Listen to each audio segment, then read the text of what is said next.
ꯑꯩꯁꯦ ꯅꯣꯡ ꯐꯥꯗꯣꯛ ꯌꯥꯝ ꯃꯨꯟꯅ ꯈꯜꯂꯒ ꯏꯕꯦꯝꯃ ꯅꯪꯁꯦ ꯄꯤꯛꯑꯁꯨ ꯄꯤꯛꯅ ꯑꯩꯅ ꯅꯪꯁꯦ ꯂꯧꯈꯤꯕꯅꯤ ꯁꯤ ꯈꯪꯕ꯭ꯔꯥ ꯍꯦ ꯑꯗꯨ ꯑꯩꯁꯨ ꯅꯉꯣꯟꯗ ꯅꯨꯡꯉꯥꯏꯇꯗꯅ ꯂꯩꯕꯤꯔꯤꯕ ꯈꯪꯉꯕ꯭ꯔꯥ ꯃꯇꯦꯡꯒꯤ ꯇꯦꯡ ꯍꯥꯏꯗꯣ ꯅꯤꯡꯁꯦ ꯑꯩꯅ ꯅꯥꯍꯜꯂꯤꯃꯤ ꯁꯤꯅꯤꯅꯦ ꯅꯪꯅ ꯌꯨꯝꯖ ꯂꯥꯛꯄꯗꯒꯤꯅꯦ ꯁꯩꯔꯁ ꯅꯥꯔꯤꯁꯦ ꯅꯪ ꯊꯦꯡꯅꯔꯨꯕꯗꯒꯤꯅꯦ ꯕꯗꯅꯥꯝꯒꯁꯨ ꯇꯧꯔꯤꯅꯤ ꯅꯨꯄꯤꯒꯤ ꯑꯅꯥꯕꯅ ꯑꯃ ꯄꯨꯅ ꯈꯣꯝꯗꯅ ꯄꯨꯅ ꯄꯣꯌꯣꯝ ꯆꯣꯝꯅ ꯄꯨ ꯂꯥꯛꯑꯒ ꯀꯔꯤ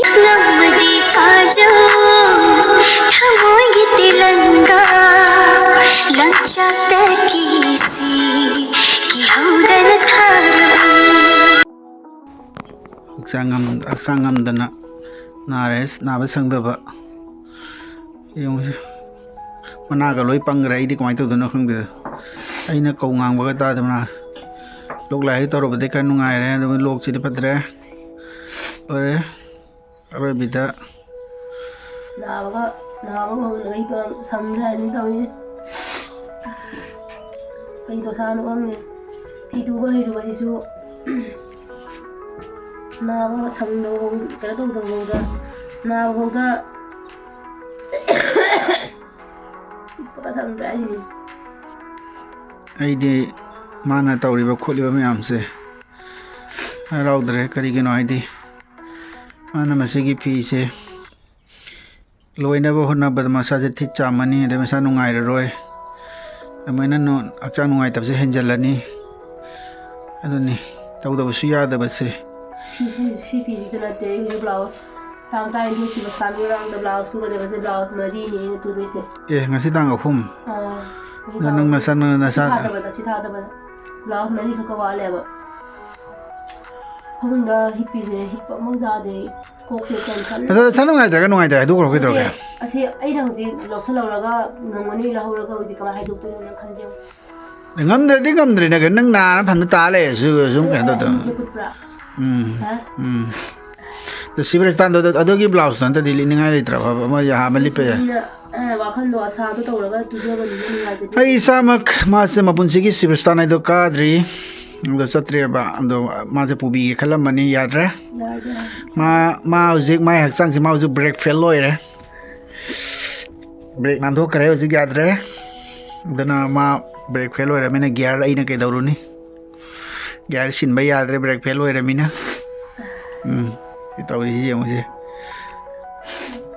ꯅꯨꯡꯉꯥꯏꯇꯦ ꯑꯁꯦꯡꯕ ꯀꯣꯛꯁꯦ ꯑꯩꯈꯣꯏ ꯅꯥꯀꯣꯡꯁꯦ ꯂꯣꯏ ꯄꯪꯁꯜꯂꯒ ꯑꯁꯤꯒꯤ ꯃꯥꯅ ꯍꯧꯖꯤꯛ ꯇꯨꯔꯤꯕ ꯐꯤꯁꯦ ꯀꯌꯥꯝ ꯀꯨꯏꯔꯦ ꯈꯪꯕ꯭ꯔꯥ ꯂꯣꯏꯗꯅ ꯍꯥꯏꯗꯤ ꯇꯨꯕ ꯂꯣꯏꯁꯤꯜꯂꯛꯇꯅ ꯂꯩꯔꯤꯁꯦ ꯑꯃ ꯅꯍꯥꯟꯗꯩꯁꯨ ꯃꯆꯦ ꯂꯥꯛꯑꯦ ꯀꯣꯏꯆꯦꯜ ꯆꯦꯜꯂꯦ ꯂꯥꯛꯑꯦ ꯅꯥꯔꯦ ꯉꯧꯕꯅꯤ ꯄꯛꯆꯅꯤꯗ ꯃꯥꯗꯤ ꯉꯧꯋꯦ ꯐꯖꯗꯣꯏꯅꯤ ꯃꯉꯣꯟꯗꯗꯤ ꯁꯤꯁꯦ ꯋꯥꯠꯂꯤꯀꯣ ꯂꯣꯏꯁꯤꯟꯒꯗꯧꯕ ꯋꯥꯠꯂꯤ ꯈꯛꯇ ꯂꯣꯏꯁꯤꯟꯈꯤꯗꯣꯏꯅꯤ ꯑꯗꯣ ꯅꯨꯡꯉꯥꯏꯇꯁꯨ ꯅꯨꯡꯉꯥꯏꯇꯅ ꯂꯣꯏꯁꯤꯟꯕꯤꯔꯦ ꯃꯥꯒꯤꯁꯦ ꯃꯥꯁꯨ ꯁꯤꯕꯁꯇꯥꯟꯗ ꯂꯩꯕꯒꯤꯅꯦꯕꯀꯣ ꯆꯤꯆꯦ ꯁꯤꯕꯁꯇꯥꯟ ꯅꯪꯍꯟꯕꯤꯌꯨ ꯍꯥꯏꯅ ꯍꯥꯏꯕ ꯑꯩꯅ ꯃꯥꯒꯤ ꯐꯤꯁꯦ ꯇꯨꯔꯤ ꯍꯥꯏꯕꯗꯨꯗ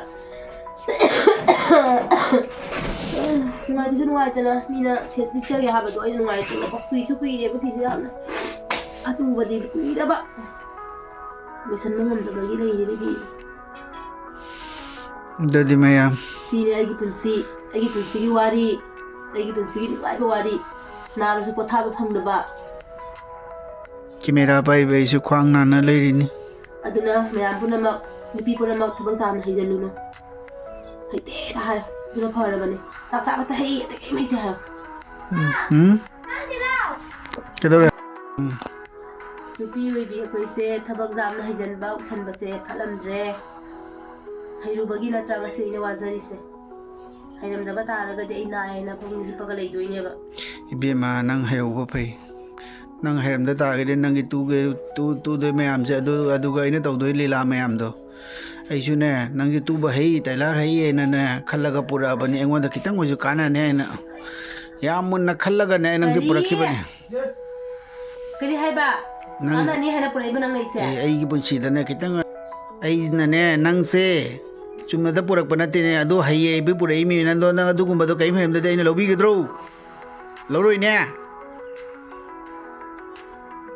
ꯅꯪ ꯑꯗꯣ ꯅꯈꯨꯠ ꯅꯁꯥ ꯍꯩ ꯑꯩꯁꯦ ꯅꯣꯡꯐꯥꯗꯣꯛ ꯑꯩꯁꯦ ꯅꯣꯡꯐꯥꯗꯣꯛ ꯈ꯭ꯋꯥꯡꯁꯦ ꯇꯦꯛꯇꯅ ꯈꯣꯠꯇꯅ ꯇꯥꯅ ꯂꯩꯔꯁꯨ ꯑꯗꯨꯅꯁꯨ ꯈꯤꯇꯪ ꯑꯩꯁꯨ ꯍꯩꯇꯦ ꯍꯥꯏꯅ ꯇꯥ ꯂꯩꯁꯦ ꯈ꯭ꯋꯥꯡꯅꯤꯃꯛ ꯍꯩꯇꯦ ꯅꯪ ꯑꯣꯏꯗ ꯇꯥ ꯑꯣꯏꯗ ꯇꯥꯒꯦ ꯐꯖꯅꯤꯅꯦ ꯍꯩꯔꯅꯤꯅꯦ ꯂꯣꯏꯅ ꯃꯨꯁꯅꯥ ꯇꯥꯗꯣꯏ ꯃꯤꯅꯦ ꯃꯨꯁꯅꯥ ꯄꯨꯟꯁꯤꯁꯦ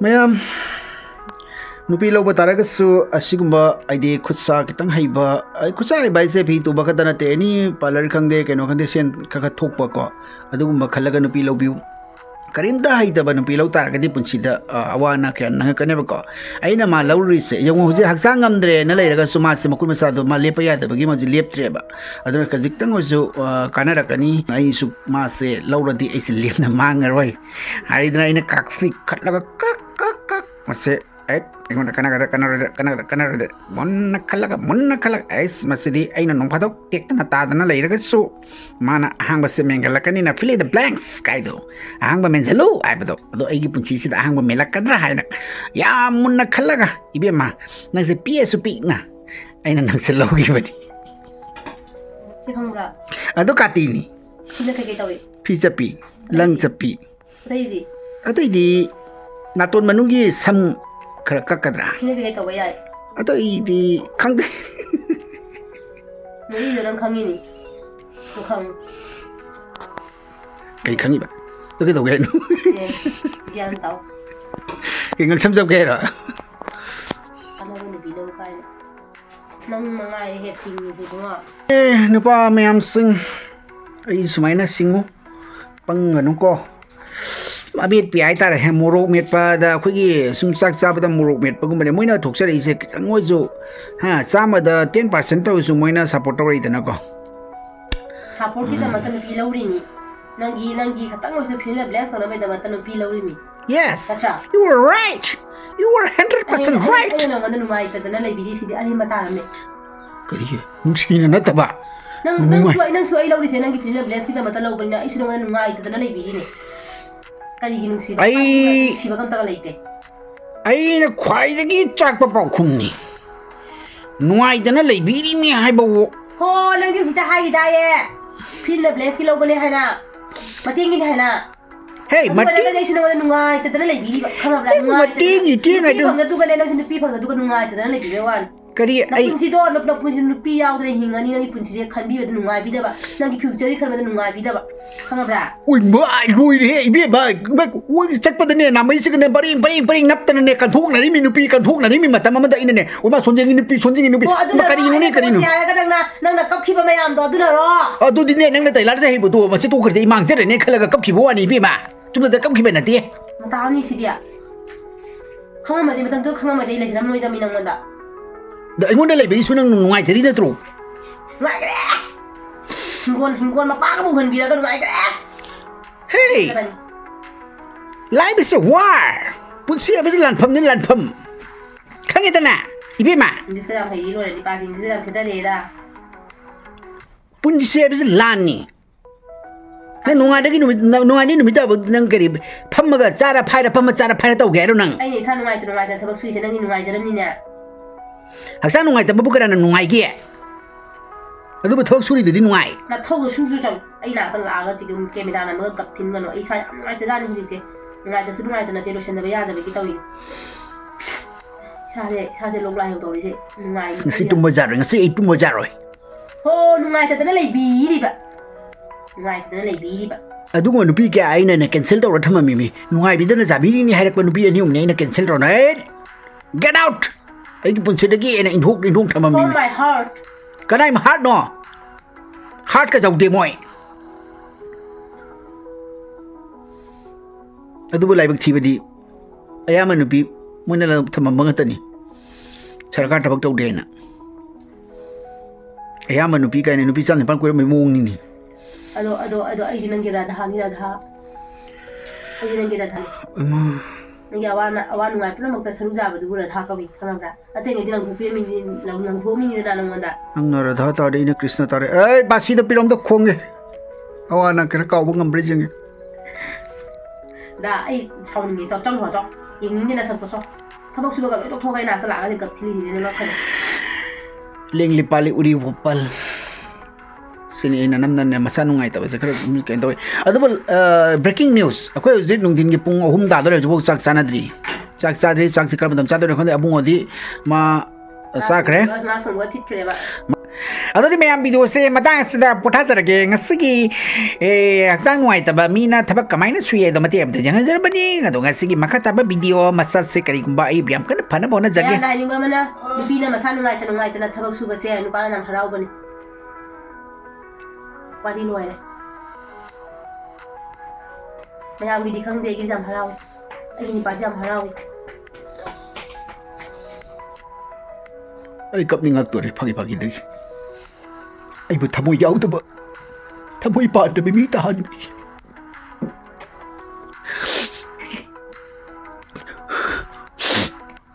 ꯃꯤꯅꯨꯡꯁꯤ ꯌꯥꯎꯗꯕ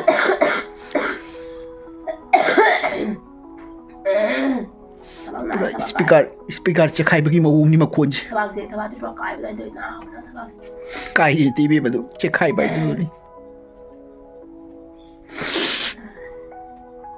ꯑꯩ ꯋꯥ ꯌꯥꯝ ꯉꯥꯡꯅꯤꯡꯗꯦ ꯃꯇꯥꯡ ꯑꯁꯤꯗ ꯂꯣꯏꯁꯤꯜꯂꯒꯦ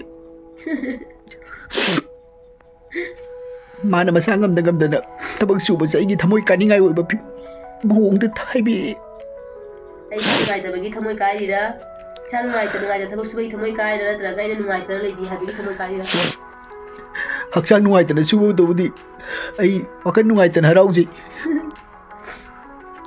ꯋꯥꯈꯜꯁꯨ ꯅꯨꯡꯉꯥꯏꯇꯅꯁꯨ ꯍꯔꯥꯎꯏ ꯑꯗꯨꯒ ꯅꯨꯡꯉꯥꯏꯕꯤꯗꯅ ꯂꯩꯕꯤꯔꯤꯕ ꯍꯥꯏꯕ ꯋꯥꯍꯩꯗꯨꯒ ꯑꯩꯒꯤ ꯊꯃꯣꯏꯁꯦ ꯄꯨ ꯇꯥꯡꯒ ꯕꯥꯏ Okay, bye. A few minutes later. Khá nungayarbo. Khá nungayarbo ibema. Nungayare. Chak chao disi. Dak saraba. Chak tolo slow ye. No undang kun bada masak kasi biyam tawre to isa kaya to isa. Chadraba. Tandi kai di kaya na matan. Anu kuman yaman ngari. Ngayon sa tiba ka sila kay wala man sa liga kay hawo ko. Sinamuka kay kuning kaya mahiram dai ne New Year siga. Kasaya ipa khalli ni modrang sara ni ai. Modrang. Koi ga sani. Nang na koi ba? Koi sani. Kai koi ba? Shillong da. Shillong da. Itu Shillong da. Kai do Shillong da koi sani ai rang tau do. Silchar sa pada se. Silchar chalo ko pop tau ta le. Shillong chala di koi do ni bi ba. Ai kam char ba. Ai dhar ba. Sai Shillong koi bu da. Shillong da. Nang ni Rajasthan ko mo ko gidam. Shillong mo mande Shillong Simla adu madan ti nang Rajasthan ko mo chakadam. Shillong chani ni Sikkim da chani ni. Moi. Arunachal. Srinagar. Sikkim da chani ni, Shillong da chani ni, Delhi da chani ni. Bima. Adagidi Bangalore da chani ni. Wow. Adagidi Shillong da ahan da Shillong da Shillong da chani. Shillong da. Shillong chani ni. Nang mai Shillong da shula plat. Na pubi da ta polo pubi da tal le ni. Na pubi ai pubi ta pubi de. Mai to Shillong je mai to Shillong je bai se nang gai dong se kwai to sen. Shillong je bai gai dong se to mi dana. Kai to ga di ko ga ka dra sa. De aina ai se nang na Shillong je chat to se. Se keno cha pada puk ngawi kan hai dana ko. Do Shillong chat pam tam de kai mai. Train de Shillong chat pro. Sa dro. Ai modi na phone do ge. Shillong ni da mak ta train ma ta da ma ja ro. Ahan ba anu kuman chat pagi da mak ta Shillong ni da mak ta Silchar to Shillong train tha da ma chung cha ja roi. Hoji ma koi da lai te train. De ko adi da train thara ga Shillong da ga train tha di ba. Madu di train railway minister da kra ngulu. Ai di khang dare. Railway de sum taw. Ama taw ba jai nang Shillong chane di Guwahati bu train chale dina. Guwahati da gi sungona lakta ba. Chungo to ba. Pung hum mukki lambi ni. Na da option karim lai ti be ma. Ko to da se ko. कौन है ये लोग कहां से आते हैं Sanabi ai na ma si chinga da banga maktre. Ko to da se ko. Ito ngang lai u ga u da da churun non ba kai da si oi di ja la ba.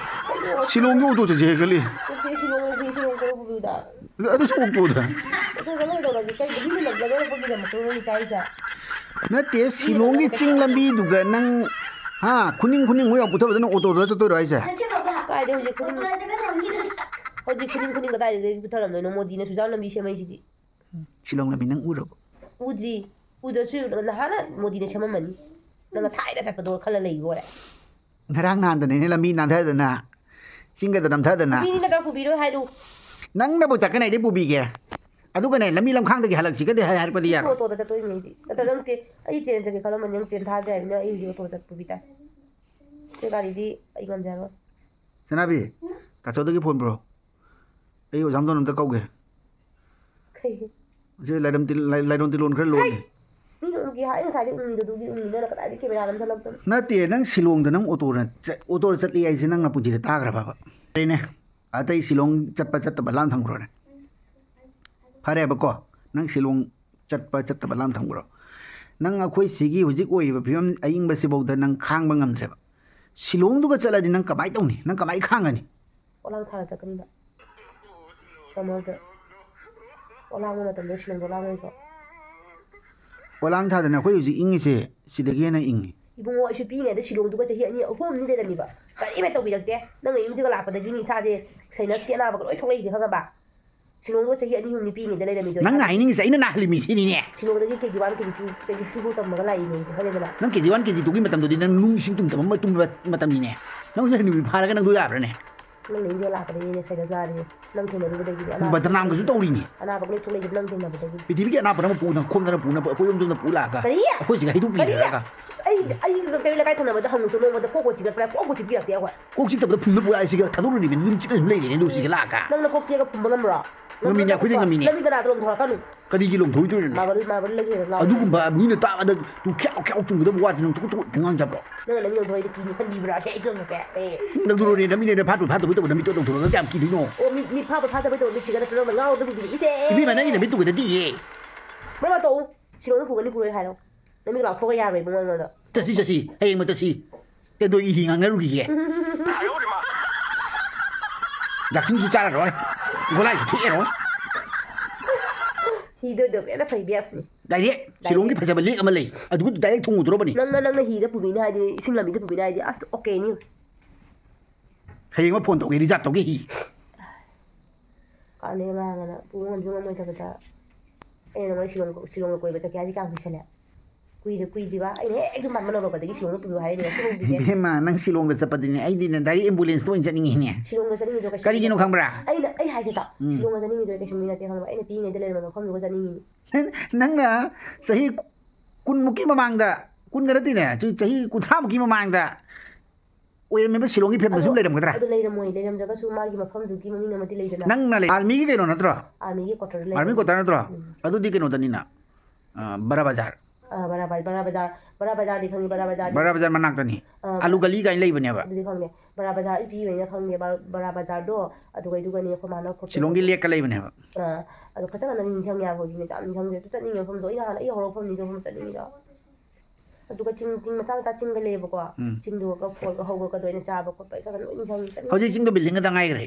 ꯑꯗꯨ ꯑꯣꯏꯔꯒꯁꯨ ꯃꯐꯝꯗꯣ ꯁ꯭ꯋꯥꯏꯁꯤꯒꯅꯤ ꯂꯩꯔꯝꯃꯤꯗꯣ ꯁꯤ ꯀ꯭ꯋꯥꯇꯔꯁꯤꯒꯅꯤ ꯀ꯭ꯋꯥꯇꯔꯗꯣ ꯑꯣꯟꯊꯣꯛꯑꯒꯁꯨ ꯆꯠꯅꯤꯡꯉꯤꯗꯅ Adu chat kani hai ta ga di be ma nang pura chatoi si ne ina wari si.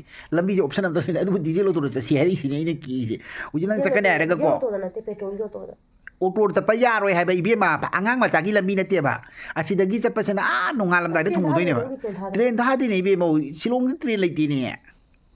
ꯑꯗꯨꯗꯤ ꯄꯨꯔꯥ ꯆꯠꯀꯅꯤ Option ai bu si ni nang Guwahati ta ra ga Guwahati da gi chatta ba. ꯆꯠꯅꯤꯡꯉꯤ ꯁꯤꯂꯣꯡꯗ ꯑꯩ ꯉꯁꯥꯏꯗ ꯈꯜꯂꯤ ꯁꯤꯂꯣꯡ ꯆꯠꯅꯤꯡꯉꯤ Nakra balam ni Shillong hai do. ꯄꯨꯟꯁꯤꯁꯦ ꯍꯤꯡꯉꯦꯅ ꯁꯤꯂꯣꯡ ꯆꯠ ꯐꯪꯉꯔꯣꯏꯗ꯭ꯔꯥ ꯈꯪꯗꯦ Api ma. Dadi po ho gi me je. Suiron kai do si oi bore. ꯆꯨꯔꯣ ꯅꯠꯇꯦ ꯍꯥꯏꯕꯅꯤ ꯅꯪꯕꯨ ꯑꯩ ꯁꯤꯂꯣꯡꯗ ꯅꯪꯉꯣꯟꯗ ꯑꯩ ꯊꯥꯏꯅꯗꯒꯤ ꯍꯥꯏ ꯅꯠꯇ꯭ꯔꯣ ꯁꯤꯂꯣꯡ ꯆꯠꯅꯤꯡꯉꯦꯅ ꯀꯩ ꯆꯣꯏꯔꯣꯟꯅꯤ ꯀꯥꯏꯅ ꯑꯩꯉꯣꯟꯗ ꯃꯤ ꯕꯗꯅꯥꯝ ꯇꯧꯔꯛꯏ ꯃꯤ ꯃꯃꯥꯡꯗ camera Choiron ni hai da di kari hai do no Shillong. ꯆꯣꯏꯔꯣꯟꯅꯣ ꯁꯤ ꯀꯩꯒꯤ ꯆꯣꯏꯔꯣꯟꯅꯣ ꯑꯩ ꯁꯤꯂꯣꯡ ꯆꯠꯅꯤꯡꯉꯦꯅ ꯅꯪꯉꯣꯟꯗ ꯍꯥꯏꯁꯦ ꯉꯁꯤ ꯅꯍꯥꯟꯗꯒꯤ ꯍꯥꯏꯔꯛꯄ꯭ꯔꯅꯦ Pare ne Shillong da chapa chata wari train Shillong do auto sa kai do churu na tro do de. Train na chake auto na chake do bo. ꯑꯩꯗꯤ ꯁꯨꯀꯨꯕꯁꯦ train ꯆꯠꯄ ꯌꯥꯏꯅ ꯈꯜꯂꯒ ꯂꯩꯔꯒ ꯅꯪꯅ ꯇ꯭ꯔꯦꯟ ꯆꯠꯄ ꯌꯥꯗꯦ ꯑꯃꯨꯛ Oi ꯍꯥꯏ de. Train na chata ga di mi pro so na chakani na super da chata ni ne. ꯀꯩ ꯆꯠꯅꯒꯦ ꯁꯤꯂꯣꯡ Super da ꯁꯨꯄꯔ ꯁꯨꯄꯔ ꯌꯥꯔꯣꯏ super su jar sumo su jar roi. Super ꯍꯥꯏꯁꯦ ꯀꯩꯅꯣ ꯑꯣ ꯑꯁꯥꯡꯕ ꯒꯥꯔꯤ Night super. ꯑꯣ ꯅꯥꯏꯠ ꯁꯨꯄꯔꯗꯣ ꯑꯗꯨꯗꯤ ꯌꯥꯔꯣꯏꯍꯦ ꯑꯗꯨꯗꯤ Amadi lei. Nang Gmail tawra thage. Mail da. Na kok su ngawro kai tawroi. ꯀꯥꯔꯟ ꯉꯥꯡꯉꯦ ꯆꯣꯏꯔꯣꯟꯁꯦ ꯅꯪ ꯑꯣꯏꯅ ꯂꯣꯜꯂꯦ ꯑꯩ ꯅꯠꯇ꯭ꯔꯦ ꯁꯤꯡ ꯁꯤꯂꯣꯡ ꯆꯠꯅꯤꯡꯉꯦ ꯑꯗꯣ ꯁꯤꯂꯣꯡ ꯀꯣꯏꯅꯗꯤ ꯒꯧꯍꯥꯇꯤ ꯇꯥꯔꯒ ꯆꯠꯇꯥꯕ ꯏꯕꯦꯝꯃ ꯀꯔꯤꯝ ꯑꯣꯞꯁꯟ ꯂꯩꯇꯦ ꯑꯇꯩ ꯒꯨꯋꯥꯍꯥꯇꯤ ꯇꯥꯗꯣꯏꯅꯤꯅ ꯒꯨꯋꯥꯍꯥꯇꯤ ꯇꯥꯗꯣꯏ ꯇꯧꯔꯤꯕ꯭ꯔꯣ ꯒꯧꯍꯥꯇꯤ ꯌꯧ ꯁꯤꯂꯣꯡ ꯍꯥꯟꯅ ꯐꯪꯗꯣꯔꯤꯕ ꯕꯁꯇ ꯆꯠꯂꯒ ꯑꯣ ꯈꯪꯉꯕ ꯑꯩꯁꯦ ꯄꯨꯔꯥ ꯕꯪꯅꯤꯅꯦ ꯀꯩꯁꯨꯝ ꯊꯣꯛꯇ꯭ꯔꯕꯅꯤ ꯅꯪꯅ ꯄꯨꯕꯤꯗꯕꯩꯅꯦ ꯀꯩꯝ ꯈꯪꯗꯦ ꯁꯤꯒꯨꯝꯕꯁꯦ ꯅꯪꯅ ꯄꯨꯕꯤꯔꯗꯤ ꯁꯤꯂꯣꯡꯗꯨꯅꯅꯦ ꯒꯧꯍꯥꯇꯤꯗꯨꯅꯅꯦ ꯑꯌꯨꯛ ꯉꯟꯇꯥ ꯅꯣꯡꯉꯥꯜꯂꯒ ꯊꯨꯡꯗꯣꯏꯅꯤ ꯅꯣꯡꯉꯥꯜꯕꯗ ꯊꯨꯡꯗꯣꯏꯅꯦ ꯀꯦꯃꯦꯔꯥ ꯃꯊꯪ ꯅꯨꯄꯤ ꯃꯥꯡꯗ ꯄꯩꯖꯠ ꯑꯣꯏꯔꯅꯤ ꯑꯩꯁꯦ ꯑꯩ ꯀꯩꯝ ꯈꯪꯗ꯭ꯔꯦꯕꯣ ꯄꯨꯕꯤꯃꯟꯗꯅ ꯊꯣꯛꯃꯟꯗꯅ ꯀꯩꯁꯨꯝ ꯈꯪꯗ꯭ꯔꯦ ꯑꯗꯣ ꯑꯇꯩ ꯂꯥꯏꯔꯤ ꯅꯪ ꯒꯧꯍꯥꯇꯤꯗ ꯍꯥꯟꯅ ꯆꯠꯁꯤ ꯒꯧꯍꯥꯇꯤ ꯍꯥꯟꯅ ꯀꯣꯏꯔꯨꯔꯁꯤ ꯒꯧꯍꯥꯇꯤꯗ ꯀꯣꯏꯔꯒ ꯒꯧꯍꯥꯇꯤ ꯀꯣꯏ ꯂꯣꯏꯔꯒ ꯁꯤꯂꯣꯡꯁꯤ ꯆꯪꯉꯛꯑꯁꯤ ꯕꯁ ꯌꯥꯔꯦꯗꯅ ꯒꯨꯋꯥꯍꯥꯇꯤꯒ ꯁꯤꯂꯣꯡꯒ ꯀꯌꯥꯝ ꯂꯥꯞꯅ ꯀꯌꯥꯝ ꯏꯅꯛ ꯅꯛꯑꯦ ꯄꯨꯡ 2-3ꯗꯒꯤ ꯂꯝꯕꯤꯅꯤ ꯑꯗꯣ ꯒꯨꯋꯥꯍꯥꯇꯤ ꯆꯠꯂꯒ ꯒꯨꯋꯥꯍꯥꯇꯤꯗꯒꯤ ꯒꯧꯍꯥꯇꯤꯗꯒꯤ ꯀꯩ ꯒꯥꯔꯤꯅ ꯁꯨꯃꯣꯅ ꯆꯠꯀꯦꯔꯥ ꯁꯨꯄꯔꯅ ꯆꯠꯀꯦꯔꯥ ꯖꯍꯥꯖꯅ ꯆꯠꯀꯦꯔꯥ ꯄꯨꯡ ꯀꯌꯥ ꯑꯍꯨꯝꯒꯤ ꯄꯨꯡ 2-3ꯃꯨꯛ ꯆꯪꯒꯅꯤ ꯁꯤꯂꯣꯡ ꯆꯠꯂ ꯀꯗꯥꯏ ꯂꯩꯗꯣꯏꯅꯣ ꯍꯣꯇꯦꯜꯗ ꯅꯪ ꯀꯣꯏꯅꯤꯗꯣ ꯑꯩꯈꯣꯏꯅ ꯃꯤ ꯑꯈꯪꯕ ꯃꯤ ꯑꯃ ꯎꯔ ꯆꯠꯇ꯭ꯔꯗꯤ ꯅꯪ ꯀꯃꯥꯏꯅ ꯀꯣꯏꯗꯣꯏꯕ ꯅꯪꯒꯤꯁꯦ ꯁꯤꯂꯣꯡꯗꯗꯤ ꯏꯪꯂꯤꯁꯇ ꯉꯥꯡꯅꯔꯤꯕ ꯑꯩꯈꯣꯏ ꯏꯪꯂꯤꯁꯁꯨ ꯈꯪꯗꯦ ꯑꯩꯒꯤ ꯏꯪꯂꯤꯁꯇ ꯂꯣꯟꯒꯅꯤꯅ ꯑꯩꯈꯣꯏ ꯏꯪꯂꯤꯁ ꯈꯪꯗ꯭ꯔꯁꯨ ꯑꯩꯅ ꯂꯣꯟꯒꯅꯤꯅ ꯍꯤꯟꯗꯤꯗꯤ ꯈꯪꯉꯝꯒꯅꯤꯗ ꯃꯣꯏꯁꯨ ꯑꯩꯅꯁꯨ ꯈꯪꯉꯝꯒꯅꯤ ꯀꯩꯗꯧꯕꯩ ꯈꯪꯉꯣꯏꯗꯣꯏꯅꯣ ꯈꯪꯉꯝꯒꯅꯤ ꯀꯩꯁꯨ ꯑꯩꯈꯣꯏ ꯀꯥꯏꯗꯦ ꯑꯩꯒꯤ ꯏꯪꯂꯤꯁꯇꯣ ꯉꯥꯡꯉꯨꯔ ꯑꯩ ꯂꯣꯏꯔꯦ ꯉꯥꯡꯉꯗꯤ ꯅꯣꯠ ꯋꯥꯔꯤ ꯀꯩꯁꯨꯝ ꯈꯟꯒꯅꯨ ꯃꯥꯏ ꯑꯩ ꯂꯩ ꯅꯣꯠ ꯋꯥꯔꯤ ꯑꯩ ꯂꯩ ꯅꯪꯅ ꯉꯥꯡꯒꯗꯕ ꯏꯪꯂꯤꯁꯇꯣ ꯅꯪꯕꯨꯇꯕꯨ English ꯏꯪꯂꯤꯁꯀ ꯍꯤꯟꯗꯤꯒ Yeah, my name is Anu. My name is Anu. I'm from ꯏꯪꯂꯤꯁꯀ ꯍꯤꯟꯗꯤꯒ Silchar. ꯉꯥꯡꯉꯒ ꯀꯩꯅꯣ ꯈꯨꯠ ꯁꯥ ꯄꯥꯜꯂꯤꯗꯕꯨ ꯀꯩꯅꯣꯅꯦ ꯈꯨꯠ ꯄꯥꯜꯂꯤ ꯀꯩꯅꯣ I am coming to Shillong and not in direct. I am coming to first time in Guwahati and Guwahati to and Shillong transfer in the Guwahati to Shillong transfer. And why not? ꯂꯥꯛ ꯊꯕꯛ ꯁꯨꯔꯁꯨ ꯀꯥꯟꯗꯦꯗ ꯁꯤꯂꯣꯡ ꯆꯠꯄ ꯀꯣꯟꯅ ꯈꯟꯅꯁꯤ ꯊꯕꯛ ꯁꯨ ꯄꯩꯁꯥ ꯃꯊꯪ ꯄꯩꯁꯥ ꯂꯩꯇꯦꯕ Look at the Shillong chai. ꯑꯩ ꯁꯨꯝ ꯈꯟꯕꯩ ꯋꯥꯅꯤꯗ ꯋꯥꯈꯜꯗꯗꯤ ꯁꯤꯂꯣꯡ ꯀꯣꯏꯅꯤꯡꯕꯗꯣ ꯃꯌꯥꯝ ꯑꯃ ꯑꯩ ꯇꯧꯁꯦ ꯁꯤꯂꯣꯡꯗꯗꯤ ꯑꯝꯇ ꯄꯨꯍꯧꯈꯤꯒꯦ ꯑꯗꯨꯕꯨ ꯂꯥꯏꯕꯛ ꯊꯤꯕꯗꯤ ꯉꯔꯥꯡꯒꯤ ꯂꯣꯛ ꯂꯥꯏꯍꯧꯗꯨꯗꯒꯤ ꯆꯨꯔꯣꯟꯗꯤ ꯍꯥꯏꯐꯦꯠ ꯂꯣꯜꯂꯨꯔꯦ ꯈꯔ ꯒ꯭ꯌꯥꯟ ꯇꯥꯔ ꯃꯥꯜꯂꯦ ꯁꯤꯂꯣꯡ ꯅꯠꯇꯦ ꯀꯥꯔꯟ ꯍꯧꯖꯤꯛ ꯒ꯭ꯌꯥꯟ ꯈꯔ ꯍꯨꯁ ꯈꯔ ꯂꯥꯛꯑ ꯃꯥꯜꯂꯦ ꯊꯕꯛ ꯁꯨꯔꯨꯔ ꯍꯥꯏꯒꯠꯂꯦ ꯄꯩꯁꯥ ꯂꯩꯇ꯭ꯔꯤꯁꯦ ꯍꯧꯖꯤꯛꯇ ꯃꯀꯣꯛꯇ ꯍꯧꯖꯤꯛꯇ ꯂꯥꯛꯏ ꯅꯠꯇꯦꯕ ꯑꯩꯅ ꯅꯉꯣꯟꯗ ꯁꯤꯂꯣꯡ ꯀꯣꯏꯁꯦ ꯍꯥꯏꯁꯦ ꯍꯧꯖꯤꯛ ꯍꯧꯖꯤꯛ ꯍꯥꯏꯕ ꯋꯥ ꯅꯠꯇꯦꯗ ꯇꯞꯅ ꯀꯣꯏꯁꯦ ꯍꯥꯏꯕ ꯋꯥꯅꯤ Okay. I understand. Okay. Yes. I understand. I full understand. Okay. Bye. Everyone. Good night.